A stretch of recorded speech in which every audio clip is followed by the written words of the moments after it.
Hello, Hello. welcome to NLP Lunch and Learn, your weekly NLP nutrition with Anna and Vicky. I'm Vicky. I'm Anna. Yes, so today is our last episode of season 1 dedicated to self, to the self.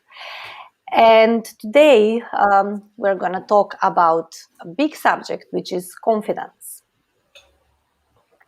Yes, we're going to talk about self-confidence. And there are so many examples of lack of self-confidence because it really happens to everybody. It has happened at one time or another to not have that much confidence, especially when we are doing something new. I remember when I first began to cook. Cooking a meal for 4 people, it was hugely complicated. Like going to the grocery shop, peeling the onions, chopping the onions, and will it be enough food? That was like super complicated, and now it's ridiculous. Yes, so it happens also. I mean, yeah, when you don't know something, there is no confidence. Sometimes when we are struggling as well in life, we don't have enough confidence. Like I don't have enough confidence to ask for that raise.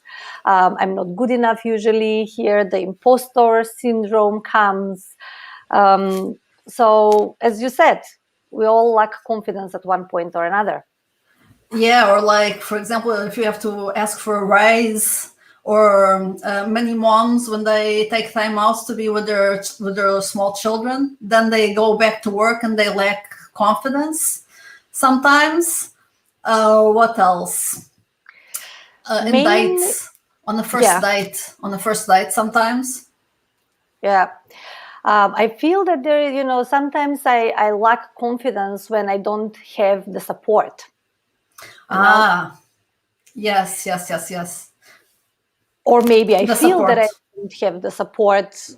I might have it, but I feel that I'm not supported by my peers, by my group, by the people that are close to me. And then it's when my confidence is being shaken as well. Yeah, I know that feeling, like when we're going for something and then someone that is close to us says, "Are you sure? Are you absolutely sure?" The that inner this critic. is Or the the inner outer. or the outer, yeah. And many times behind lack of confidence can be fear of not doing well, fear of not being able to perform. And for me, the big lesson in confidence is that if you can break it down into smaller steps, then it's going to be easier. And the first time it's difficult, but if you do it over and over again, then it's easier. Does that happen for you as well? Yes.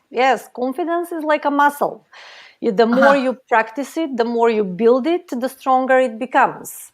And this idea that we have to be confident to first do something is really not the case, because the more you do, the more confident you become. Of course, you try once, maybe you don't succeed, and then you try once again, and maybe you ask for help. But it is the doing that brings the confidence. Yeah. And it's amazing when small children they begin to walk and they fail, of course, tons of time before they can take their first step. But they're so persistent and they keep at it. That's also a lesson for us. Yes, there is no failure, only feedback. We're learning and building it up. Yeah. Yes, exactly.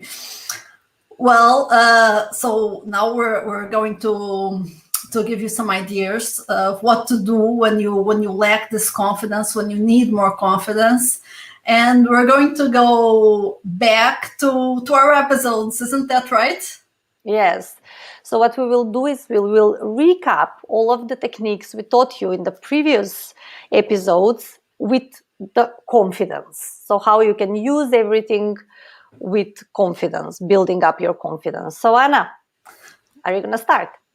Yeah, I can start. So on episode 1, we talked about the chain of excellence, And that's something that I use on almost a daily basis when I need more confidence, and in many other situations. I just straighten up my spine, take a couple of deep breaths, and it's like I act as if I were confident, and I become confident magically.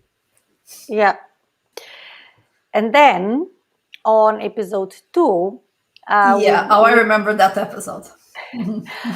we did the everything is possible. So when you are in a situation, or when I'm in a situation when I need more confidence, for example, if I'm teaching or on a training environment, then I create 3 possible scenarios, but I go into the good scenarios. So for Right. example, I take a scenario where after my presentation everybody's clapping, or I can take a scenario where after the presentation we're hugging and everybody's happy around me, or I can take a scenario where even I make a mistake, but then I laugh about it. And that's right, because that kind of programs your mind for what could happen. And so you don't need to be afraid anymore, because it already happened. It kind of already happened since you imagined it. Yeah. Well, another other excellent thing that I use is, I think of what's the first baby step that I can take to become more confident. It's like breaking it down into micro actions in tiny steps, and the first one is always easy to take because it's so easy and so tiny. So it could be like, if I go back to the cooking example, it could be like buying a recipe book, or reading a blog about cooking for a group. Yes, or even maybe wearing your favorite shirt or a dress, or the favorite earrings, and just this simple thing, baby step, gives you a little bit of confidence, of more of what you need.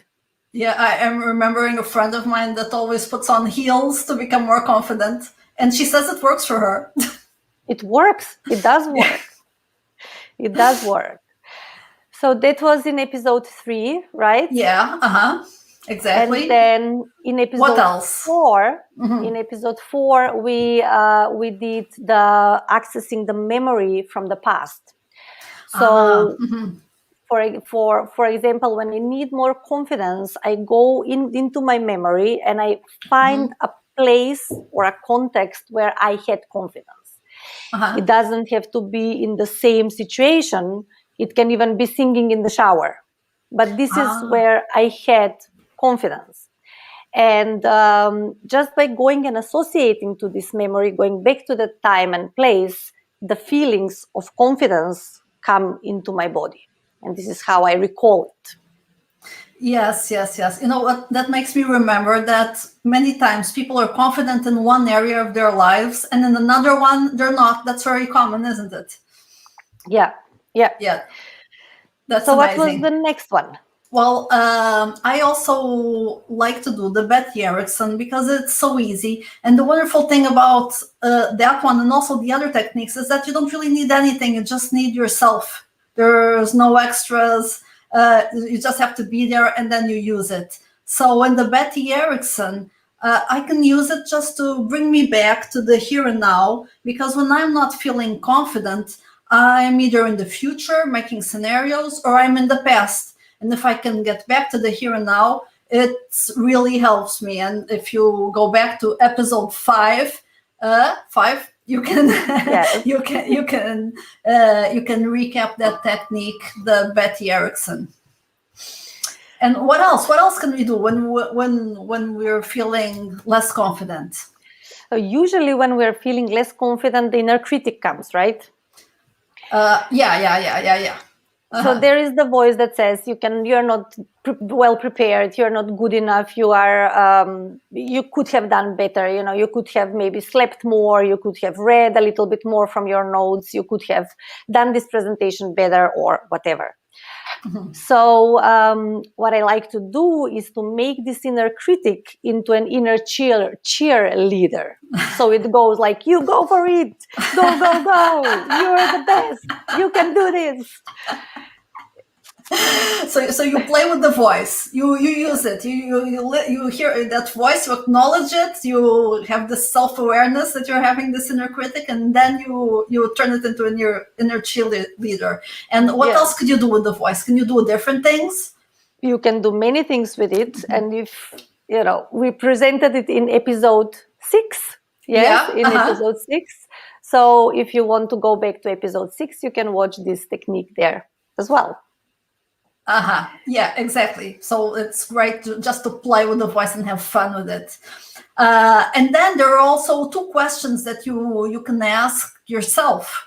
I mean, there are many questions that you can ask yourself, but there are 2 questions that you can ask here that we've used before and that help with self-confidence. So if you're about to do this thing that you're not confident about, you can ask yourself, what's important to you about that task?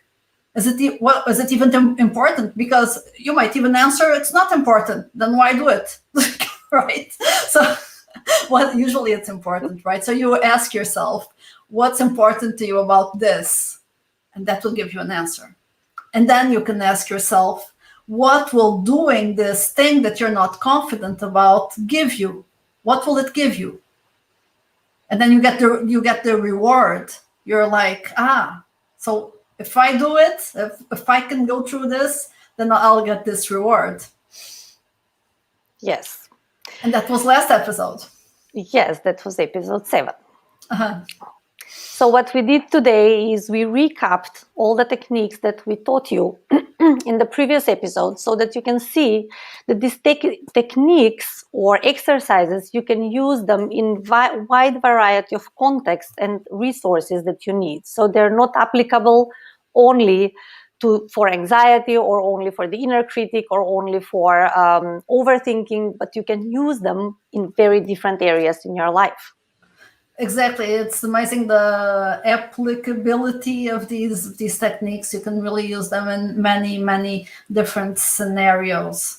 And I was thinking that confidence, it's kind of it's a resource, right? It's a resource, but it could also be this state of this confident state, but it's also a resource that we can call for when we need it.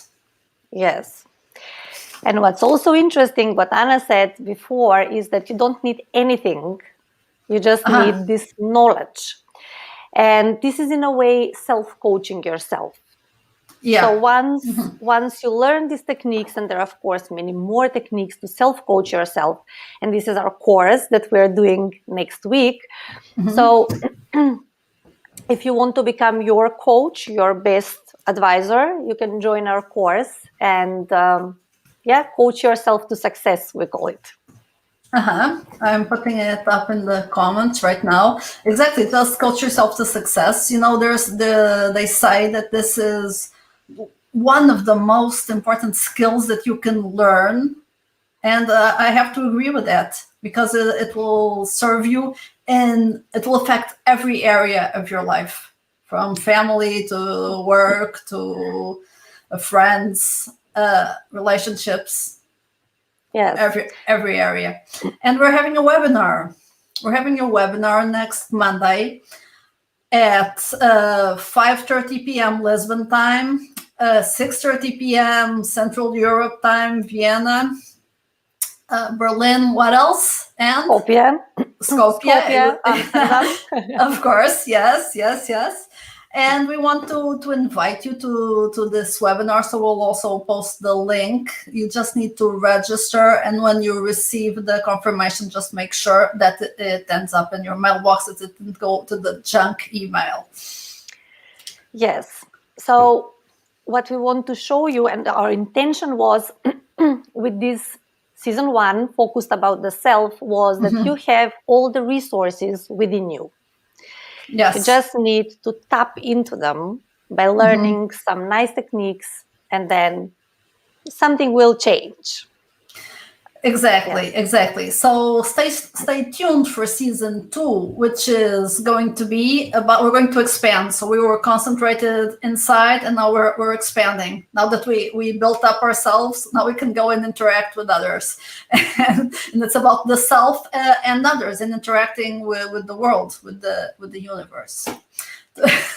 Yes. Okay. So practice, Yes. apply, play with the tools. Thank you for watching us. Share, because sharing is caring. Remember to And like us. yes, and have choice. So may the power of choice Be with you. Bye. Bye.